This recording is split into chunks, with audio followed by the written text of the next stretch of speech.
ভারতের ব্যাংক বা ব্যাংকিং সিস্টেমের হিস্ট্রি সম্পর্কে আজকে বলবো। অফিসিয়ালি ভারতে ব্যাংক তৈরি হয় 1683 খ্রিস্টাব্দে মাদ্রাসে। তবে ব্যাপারটা এরকম না যে 1683 খ্রিস্টাব্দের আগে ভারতে কোনো ব্যাংক ছিল না। ব্যাংকিং সিস্টেম ভারতে অনেক আগে থেকেই ছিল। এবার এটা বোঝার জন্য প্রথমে বলে যে ব্যাংকিং সিস্টেমটা কি।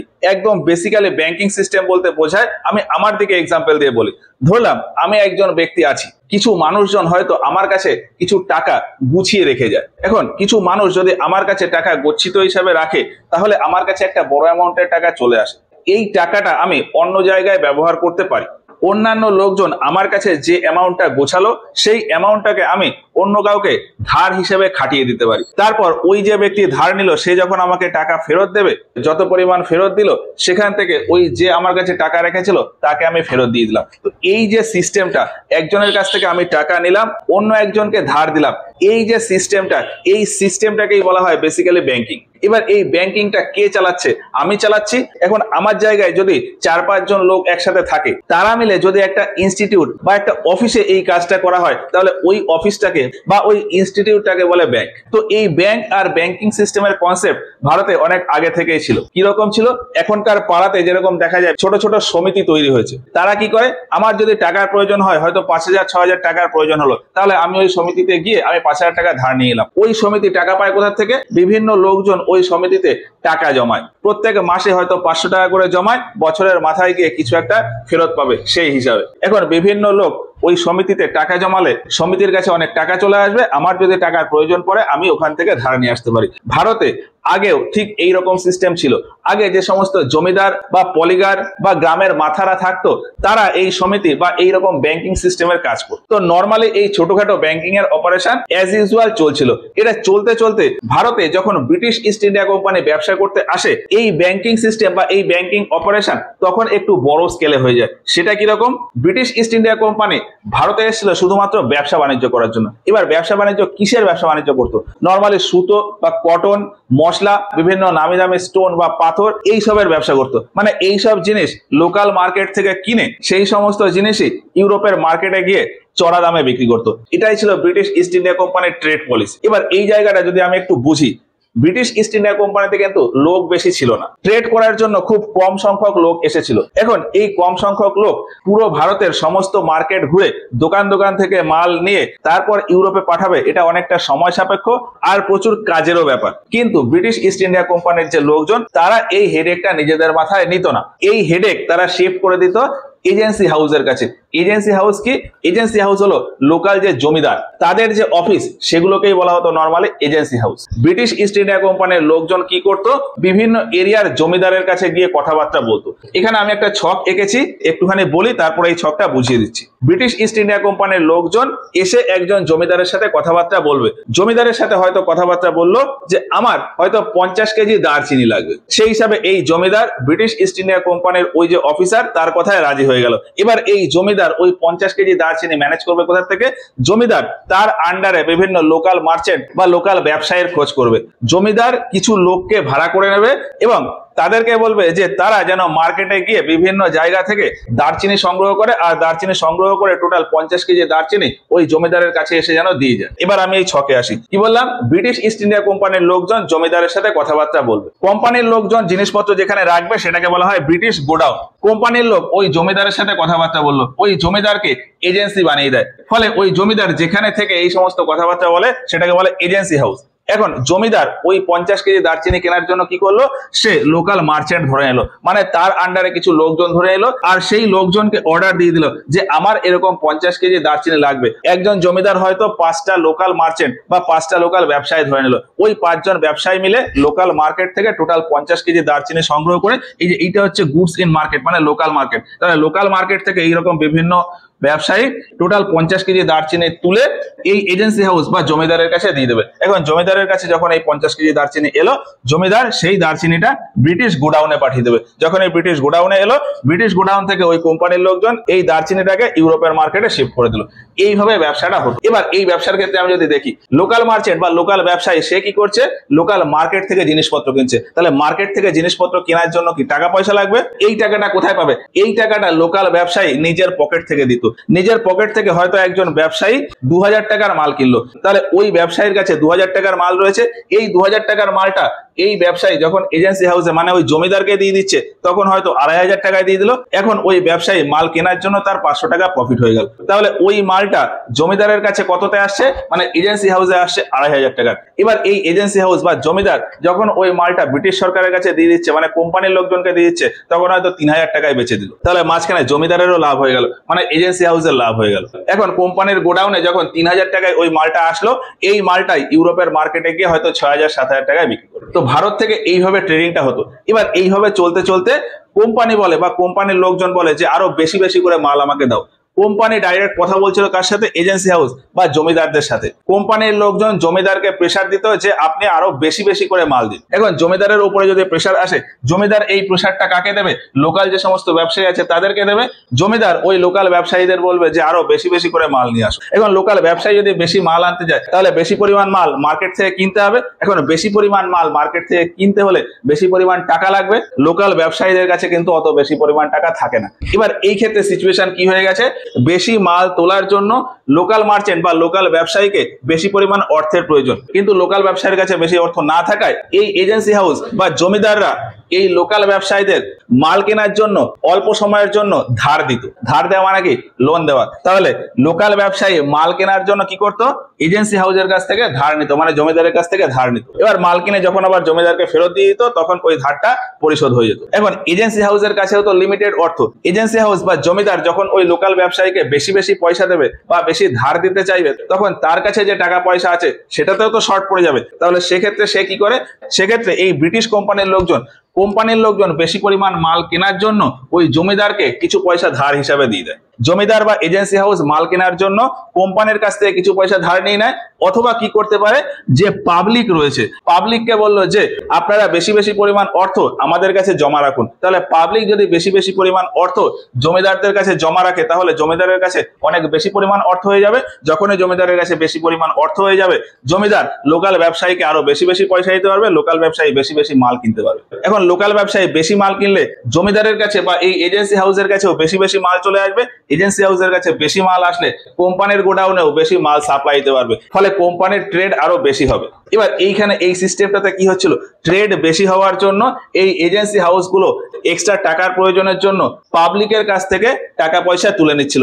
আমরা এখন যেরকম ব্যাংকে টাকা জমা রাখি বা কোনো সমিতিতে আমরা প্রত্যেক মাসে মাসে টাকা দিই, সেই রকম এই এজেন্সি হাউসগুলো কি করতো, পাবলিকের কাছ থেকে টাকা নিয়ে রাখতো। তার ফলে যে টাকা আসতো সেই টাকা দিয়েই এই ট্রেডটা হতো। এবার এই ট্রেডের ফলে লোকাল মার্চেন্ট মানে লোকাল ব্যবসায়ী তারও লাভ হতো, এজেন্সি হাউসেরও লাভ হতো, কোম্পানিরও লাভ হয়ে যেত। এবার দিন যেতে যেতে দেখা যায় যে এজেন্সি হাউসের প্রচুর পরিমাণে লাভ হয়ে যাচ্ছে। এজেন্সি হাউস পাবলিকের কাছ থেকে টাকা নিচ্ছে, বেশি বেশি মাল কিনছে, বেশি বেশি প্রফিট হচ্ছে। এখন জমিদারদের তো আর একটা কাজ না, জমিদারদের বিভিন্ন রকম কাজ থাকে। তার ভেতর একটা কাজ হলো এই ট্রেডের হিসাবটা দেখা। এবার এই ট্রেডের হিসাব দেখতে দেখতে জমিদাররা আলাদা একটা ডিপার্টমেন্ট খুলে দেয় তাদের আন্ডারে, তো সেইগুলোকেই ব্যাংক হিসাবে কনসিডার করা যেত। এখন সেগুলোর উপর যেহেতু কারোর নিয়ন্ত্রণ ছিল না, অফিসিয়ালি কেউ সেগুলোকে রেকগনাইজ করতো না, এই জন্য সেগুলোকে ব্যাংক ওয়ার বলা হতো। কিন্তু লোকালি ব্যাংকিং সিস্টেম ওই সমস্ত জমিদাররা প্রোভাইড করতো, এই সমস্ত এজেন্সি হাউস ওই সমস্ত ওই ব্যাংকিং সার্ভিস বা ওই ব্যাংকিং ফ্যাসিলিটি প্রোভাইড করতো। এবার যেমনটা বললাম যে এইরকম ট্রেড করে করে এজেন্সি হাউসের কাছে প্রচুর পরিমাণ অর্থ চলে আসে, এজেন্সি হাউস বা জমিদারদের প্রচুর পরিমাণ লাভ হতে থাকে। এবার এইগুলোকে যদি আমি ছোট ছোট ব্যাংক ধরে নিই লোকাল, তাহলে লোকাল ব্যাংকের প্রচুর পরিমাণে লাভ হচ্ছিল। এবার এই বিষয়টাই খেয়াল করে ব্রিটিশ ইস্ট ইন্ডিয়া কোম্পানি দেখে যে এজেন্সি হাউসগুলো লালে লাল হয়ে যাচ্ছে, এই ট্রেডের ফলে লোকাল ব্যাংকিং সার্ভিস দিয়ে প্রচুর পরিমাণে প্রফিট কামাচ্ছে। এখন ট্রেডিং তো যে শুধুমাত্র ছোটখাটো মার্কেট থেকে হবে তা তো না, বড় বড় মার্কেট থেকে অনেক ট্রেডিং হয়। ইন্টারন্যাশনাল কোনো যোগাযোগ করতে হলে তারা তো আর এই সমস্ত এজেন্সি হাউসের সাথে যোগাযোগ করবে না। তাহলে কি করা যাবে, কোম্পানি ভাবে যে এইরকম এজেন্সি হাউসের মতন আমরাও আমাদের মতন করে নিজেদের এজেন্সি হাউস খুলি এবং সেগুলোকে আমরা নিয়ন্ত্রণ করব। আর ওই এজেন্সি হাউসগুলোর নামই দেওয়া হবে ব্যাংক। আর সেই হিসাবেই 1683 খ্রিস্টাব্দে ভারতে প্রথমবার একটা অর্গানাইজড ব্যাংক তৈরি করা হয় মাদ্রাসে, দা মাদ্রাস ব্যাংক। এই সমস্ত এজেন্সি হাউস লোকাল ছোটখাটো ব্যবসা করছিল, কিন্তু বড় বড় ব্যবসা অর্থাৎ বড় বড় লোকজনের সাথে ট্রেড করার জন্য একটা বড় এজেন্সি হাউস দরকার। সেই হিসাবে কোম্পানি ওই মাদ্রাস ব্যাংক ওপেন করে কবে, 1683 খ্রিস্টাব্দে। আর এইভাবেই ভারতে প্রথমবার ব্যাংক এস্টাবলিশ হয়। এখন কথার কথায় 1683 খ্রিস্টাব্দে এখানে ব্যাংক তো এস্টাবলিশ হয়ে যায়, কিন্তু তার অপারেশন তেমন খুব একটা অর্গানাইজ ছিল না। এই সমস্ত এজেন্সি হাউস যেরকম আনঅর্গানাইজড নিজেদের মতন করে সবকিছু করতো, সেই রকমই এই যে মাদ্রাজ ব্যাংক ছিল এটাও নিজের মতন করে তার সিস্টেম চালাতো। এর ওপর ব্রিটিশ কোম্পানির তেমন কোনো নিয়ন্ত্রণ ছিল না। ব্রিটিশ কোম্পানি ভারতে এই ব্যাংকিং সিস্টেমের ওপর খুব বেশি ফোকাস দেয় 1757 খ্রিস্টাব্দের পলাশির যুদ্ধের পর। 1757-তে পলাশির যুদ্ধ হয়, তারপর 1764-তে বক্সারের যুদ্ধ হয়। পলাশি আর বক্সারের যুদ্ধের পর অলমোস্ট উত্তর ভারতের সমস্ত এরিয়া ব্রিটিশ ইস্ট ইন্ডিয়া কোম্পানির আন্ডারে চলে আসে। পরে 1765 খ্রিস্টাব্দে গিয়ে যখন এলাহাবাদের সন্ধি হয়, এই সন্ধি হিসাবে বাংলা, বিহার আর উড়িষ্যা এই পুরো এরিয়ার দেওয়ানি অধিকার পেয়ে যায় ব্রিটিশ ইস্ট ইন্ডিয়া কোম্পানি। এখন দেওয়ানি অধিকার যখনই পেয়ে যায় তখনই সেখানে টাকা পয়সার লেনদেনের একটা ব্যাপার আসে। এখন এই টাকার লেনদেনের সিস্টেমটাকে আরো ঠিকঠাক করে গোছানোর জন্য 4-5 বছর পর 1770 খ্রিস্টাব্দে কলকাতাতে ব্যাংক অফ হিন্দুস্তানের প্রতিষ্ঠা করে। ব্রিটিশ কোম্পানি যখন এই এরিয়ার দেওয়ানি অধিকার পেয়ে যায় তখন এই দেওয়ানি অধিকারের পুরো সিস্টেমটা ঠিকঠাক করার জন্য 1770 খ্রিস্টাব্দে ব্যাংক অফ হিন্দুস্তান এর প্রতিষ্ঠা করায়। কোথায়? কলকাতাতে। এখন এই এরিয়ার পুরো দায়িত্ব যখন কোম্পানির আন্ডারে ছিল, ফলে এই যে ব্যাংক অফ হিন্দুস্তান প্রতিষ্ঠা হলো, এই কোম্পানিকে এই এরিয়াতে কারেন্সি নোট ইস্যু করার পাওয়ারও দিয়ে দেওয়া হয়। 1770 খ্রিস্টাব্দের আগে ভারতে যে মুদ্রার প্রচলন ছিল বা যে কারেন্সি প্রচলন ছিল সেটা হলো কয়েন। 1770 খ্রিস্টাব্দে যখন এই ব্যাংক অফ হিন্দুস্তান প্রতিষ্ঠা হলো তখন এই ব্যাংকটাকে বলা হয় যে পেপার কারেন্সি এখন থেকে প্রিন্ট করা যাবে। আর এই পেপার কারেন্সি প্রথম এই এরিয়াতেই চালু হয়। ভারতে প্রথমবার পেপার কারেন্সি চালু হয় 1770 খ্রিস্টাব্দ থেকে। কে ইস্যু করতো? ওই ব্যাংক অফ হিন্দুস্তান। এই এরিয়াটাকে বলা হতো বেঙ্গল প্রেসিডেন্সি। বেঙ্গল প্রেসিডেন্সির ক্যাপিটাল ছিল কলকাতা। এখন ধীরে ধীরে মাদ্রাস প্রেসিডেন্সি আর বোম্বে প্রেসিডেন্সি এই দুটো শক্তপোক্ত হয়ে যায়। ফলে এই দুটো প্রেসিডেন্সিতেও দুটো বড় বড় ব্যাংক স্থাপন করার প্রয়োজন ছিল। এখন এই যে এখানে তৈরি হয়েছিল ব্যাংক অফ হিন্দুস্তান, এই ব্যাংক অফ হিন্দুস্তান যেমন এই এরিয়ার নিয়ন্ত্রণ রাখতো, তার সাথে সাথে পুরো ভারতের নিয়ন্ত্রণই ওই ব্যাংক অফ হিন্দুস্তানের আন্ডারে ছিল। এখন সময় যেতে যেতে দেখা যায় যে ব্যাংক অফ হিন্দুস্তান পুরো ভারতের জন্য নিয়ন্ত্রণ করছে, সেটা তো ঠিক, কিন্তু স্পেশালি এই বেঙ্গল এরিয়ার নিয়ন্ত্রণের জন্য আলাদা একটা ব্যাংকের প্রয়োজন। সেই হিসাবে 1806 খ্রিস্টাব্দে গিয়ে এই কলকাতাতেই ব্যাংক অফ ক্যালকাটা প্রতিষ্ঠা হয়। এর আগে 1770 খ্রিস্টাব্দে কলকাতাতে ব্যাংক অফ হিন্দুস্তান প্রতিষ্ঠা হয়। পরে 1806 খ্রিস্টাব্দে গিয়ে এই কলকাতাতেই আরো একটা ব্যাংকের প্রতিষ্ঠা হয়, ব্যাংক অফ ক্যালকাটা। এই ব্যাংকটা শুধুমাত্র এই বেঙ্গল প্রেসিডেন্সির জন্য কাজ করতো। আর এই বেঙ্গল প্রেসিডেন্সির মতন আরো দুটো বড় বড় প্রেসিডেন্সি ছিল, মাদ্রাস প্রেসিডেন্সি আর বোম্বে প্রেসিডেন্সি। সেই হিসাবে পরে এই দুটো প্রেসিডেন্সিতেও আলাদা করে ব্যাংক তৈরি করা হয়। 1840 খ্রিস্টাব্দে বোম্বে প্রেসিডেন্সিতে তৈরি করা হয় দ্য ব্যাংক অফ বোম্বে, আর 1843 খ্রিস্টাব্দে দ্য ব্যাংক অফ মাদ্রাস। তিনটে প্রেসিডেন্সির আলাদা আলাদা ফাইন্যান্সিয়াল কাজের জন্য তিনটে আলাদা আলাদা প্রেসিডেন্সি ব্যাংকের স্থাপনা করা হয়। 1806 খ্রিস্টাব্দে ব্যাংক অফ ক্যালকাটা, 1840 খ্রিস্টাব্দে ব্যাংক অফ বোম্বে, আর 1843 খ্রিস্টাব্দে ব্যাংক অফ মাদ্রাস। এবার মাদ্রাসে ওই যে বলেছিলাম আগে একটা ব্যাংক ছিল দ্য মাদ্রাস ব্যাংক, 1683 খ্রিস্টাব্দে চালু হয়েছিল। এখন 1843 খ্রিস্টাব্দে যখন দ্য ব্যাংক অফ মাদ্রাস বা দ্য প্রেসিডেন্সি ব্যাংক অফ মাদ্রাসের প্রতিষ্ঠা হলো, তখন আগের ওই যে ব্যাংক অর্থাৎ মাদ্রাস ব্যাংক সেটাকে এর সাথে মার্জ করে দেওয়া হয়। দুটো নাম প্রায় একই রকম, আগেরটা মাদ্রাস ব্যাংক, পরেরটা দ্য ব্যাংক অফ মাদ্রাস। এই মাদ্রাস ব্যাংকটাকে দ্য ব্যাংক অফ মাদ্রাস বা the presidency bank of Madras এর সাথে মার্জ করে দেওয়া হয়। কবে? 1843 খ্রিস্টাব্দে, যখন এই প্রেসিডেন্সি ব্যাংক অফ মাদ্রাসের প্রতিষ্ঠা হয়। এবার এই কলকাতা ব্যাংকের আরেকটা তথ্য আছে। 1806 খ্রিস্টাব্দে প্রতিষ্ঠা হয় কি? Bank of Calcutta. 3 বছর পর 1809 খ্রিস্টাব্দে গিয়ে এই নামটাই চেঞ্জ করে দেওয়া হয় ব্যাংক অফ বেঙ্গল। ফলে 1843 খ্রিস্টাব্দের পরে ভারতে সব থেকে বড় বড় তিনটে ব্যাংক ছিল। লোকাল এই সমস্ত ছোটখাটো ব্যাংক তো ছিলই, কিন্তু বড় বড় অর্গানাইজড ওয়েতে ব্যাংক ছিল টোটাল তিনটে, bank of Bengal, bank of Madras, bank of Bombay. এই তিনটে ব্যাংকই পরবর্তীকালে 1921 খ্রিস্টাব্দে গিয়ে মার্জ হয়ে যায়, মানে মার্জ করে দেওয়া হয়। এই তিনটাকে মার্জ করে করা হয় ইম্পেরিয়াল ব্যাংক অফ ইন্ডিয়া। 1921 খ্রিস্টাব্দে এই তিনটে ব্যাংককে একসাথে মার্জ করে দিয়ে করা হয় ইম্পেরিয়াল ব্যাংক অফ ইন্ডিয়া। তারপর 1955 খ্রিস্টাব্দে গিয়ে এই ইম্পেরিয়াল ব্যাংক এটাকেই ন্যাশনালাইজ বা রাষ্ট্রীয়করণ করে নাম পাল্টে দিয়ে দেওয়া হয় স্টেট ব্যাংক অফ ইন্ডিয়া। এই যে bank of Bengal, bank of Bombay, bank of Madras, এই সবগুলোই হচ্ছে প্রাইভেট ব্যাংক। এগুলো একসাথে জুড়ে গিয়ে 1955 খ্রিস্টাব্দে গিয়ে সরকারি ব্যাংকে পরিণত হয়। তো এই তিনটে ব্যাংকের ব্যাপারটা গেল। লাস্ট এখানে কততে হয়েছিল? 1843 খ্রিস্টাব্দে। এবার তার কিছুদিন পরে কি 1857 খ্রিস্টাব্দে ভারতে মহাবিদ্রোহ হয়। ভারতে যখন মহাবিদ্রোহ হয় তারপরে ভারতে কোম্পানির শাসন সমাপ্ত হয়ে যায়। কোম্পানির শাসন সমাপ্ত করে দিয়ে বলা হয় যে ভারতে এখন থেকে ব্রিটিশ রাজার শাসন চলবে। আর সেই হিসাবে 1857 খ্রিস্টাব্দের পর থেকে ভারতকে বলা হতো ব্রিটিশ ইন্ডিয়া বা ব্রিটিশ ভারত। ব্রিটিশ শাসন আসার আগে অর্থাৎ 1857 খ্রিস্টাব্দের আগে কোম্পানি একটা রুল বানিয়ে রেখেছিল যে এই ব্যাংকিং মানে বড় বড় ব্যাংকিং সেক্টরে কোম্পানিরই মনোপলি থাকবে, মানে এই যে তিনটে প্রেসিডেন্সি ব্যাংক রয়েছে এছাড়া আর কোনো নতুন ব্যাংক আসবে না। ছোটখাটো এই সমস্ত এজেন্সি হাউস লোকাল ব্যাংকিং এর কাজবাজ করলেও তারা বড় আকারে কখনো ব্যাংকের আকার ধারণ করতে পারবে না। কিন্তু 1857 খ্রিস্টাব্দের পর যখন ব্রিটিশ ইন্ডিয়া অর্থাৎ ভারতে ব্রিটিশ রাজার শাসন চালু হয়ে যায় তখন 1860 খ্রিস্টাব্দে গিয়ে নতুন একটা আইন আসে, জয়েন্ট স্টক কোম্পানি অ্যাক্ট। 1860 খ্রিস্টাব্দের জয়েন্ট স্টক কোম্পানি অ্যাক্টে বলা হয় যে এখন থেকে এই যে তিনটে প্রেসিডেন্সি এলাকা আছে এই তিনটে প্রেসিডেন্সি এলাকা ছাড়াও ভারতের অন্যান্য বিভিন্ন জায়গায় ব্যাংক তৈরি করা যাবে। এছাড়া এও বলা হয় যে ব্যাংক তৈরি করার ক্ষেত্রে আগে যেমন কোম্পানির একটা মনোপলি ছিল যে কোম্পানি শুধুমাত্র ব্যাংক তৈরি করতে পারবে, এখন সেই মনোপলিটাকে সরিয়ে দেওয়া হলো।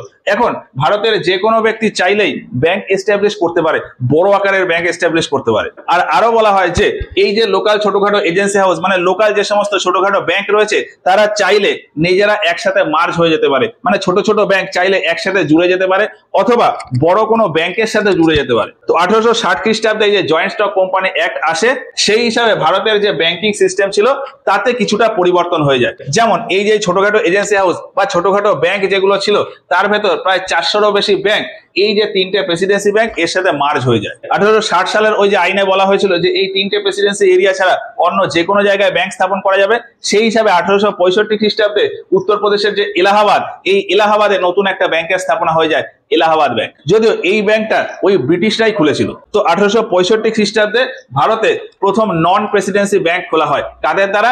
ব্রিটিশদের দ্বারা। কোথায়? এলাহাবাদে, এলাহাবাদ ব্যাংক। এবার 1860 সালের ওই আইনের উপর ভিত্তি করে পরে আরো বিভিন্ন ব্যাংকের স্থাপনা হয়। ভারতীয়রাও এই ব্যাংক তৈরির ক্ষেত্রে উদ্যোগী হয়ে যায়। 1881 খ্রিস্টাব্দে গিয়ে এই যে উত্তরপ্রদেশের অযোধ্যাতে তৈরি হয় অবোধ কমার্শিয়াল ব্যাংক। 1881 খ্রিস্টাব্দে ভারতীয় আর ব্রিটিশ লোকজন একসাথে মিলে উত্তরপ্রদেশের ফৈজাবাদে একটা ব্যাংক খোলে, অবোধ কমার্শিয়াল ব্যাংক। এরপর পুরোপুরি ভারতীয়দের দ্বারা একটা ব্যাংক খোলা হয় কোথায়? লাহোরে, পাঞ্জাব ন্যাশনাল ব্যাংক। কবে? 1894 খ্রিস্টাব্দে। তারপর 1911 খ্রিস্টাব্দে গিয়ে বোম্বেতে তৈরি হয় সেন্ট্রাল ব্যাংক অফ ইন্ডিয়া। তারপর 1919 খ্রিস্টাব্দে গিয়ে ওই বোম্বেতেই আরো একটা ব্যাংকের স্থাপনা হয়, ইউনিয়ন ব্যাংক অফ ইন্ডিয়া। এগুলো ছাড়াও আরো বিভিন্ন ব্যাংক তৈরি হয়। তো 1860 খ্রিস্টাব্দের ওই আইনের রেসপেক্টে এইরকম বিভিন্ন সময় বিভিন্ন ব্যাংক তৈরি হয়। এবার এইভাবে চলতে চলতে 1914 থেকে 1919 এই টাইমটাতে প্রথম বিশ্বযুদ্ধ ঘটে, আর এর ফলে বিশ্বের সমস্ত দেশ অর্থনৈতিকভাবে দুর্বল হয়ে পড়ে।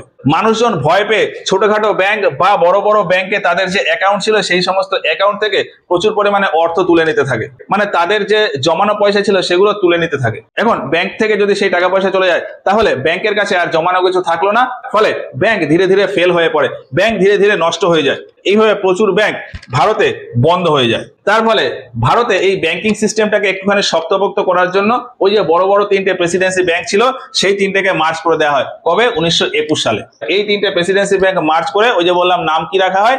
Imperial bank of India. এবার এরপর নর্মালি চলতে চলতে আবার 1929-30 খ্রিস্টাব্দে গিয়ে পুরো বিশ্ব জুড়ে একটা ভয়ানক মন্দী ঘটে বা গ্রেট ডিপ্রেশন হয়। তার ফলেও পুরো বিশ্বের বিভিন্ন দেশ থেকে খবর পাওয়া যায় যে প্রচুর ব্যাংক ফেল হয়ে যাচ্ছে, দেউলিয়া হয়ে যাচ্ছে, বন্ধ হয়ে যাচ্ছে। এখন সেই সময় দাঁড়িয়েও ভারতের ব্যাংকিং সার্ভিসটাকে আরো শক্তপোক্ত করার জন্য 1934 খ্রিস্টাব্দে নিয়ে আসা হয় আরবিআই অ্যাক্ট।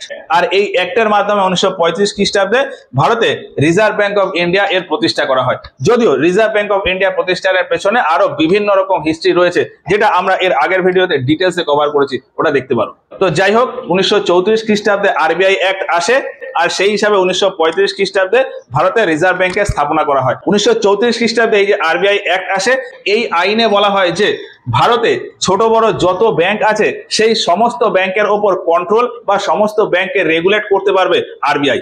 ভারতে ছোট বড় যত ব্যাংক আছে সমস্ত ব্যাংককে আরবিআই এর কাছে লাইসেন্স করাতে হবে এবং সমস্ত ব্যাংকের রেগুলেশন আর কন্ট্রোল করার ক্ষমতা থাকবে আরবিআই এর কাছে।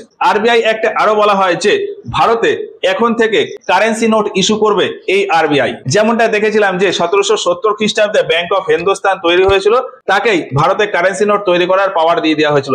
তারপর 1806 খ্রিস্টাব্দে যখন ব্যাংক অফ ক্যালকাটা তৈরি হয়, তখন এই ব্যাংক অফ ক্যালকাটাকে ওই কারেন্সি নোট মানে টাকা ছাপানোর পারমিশন দেওয়া হয়। 1806 খ্রিস্টাব্দের থেকে টাকা ছাপাতোকে ব্যাংক অফ ক্যালকাটা।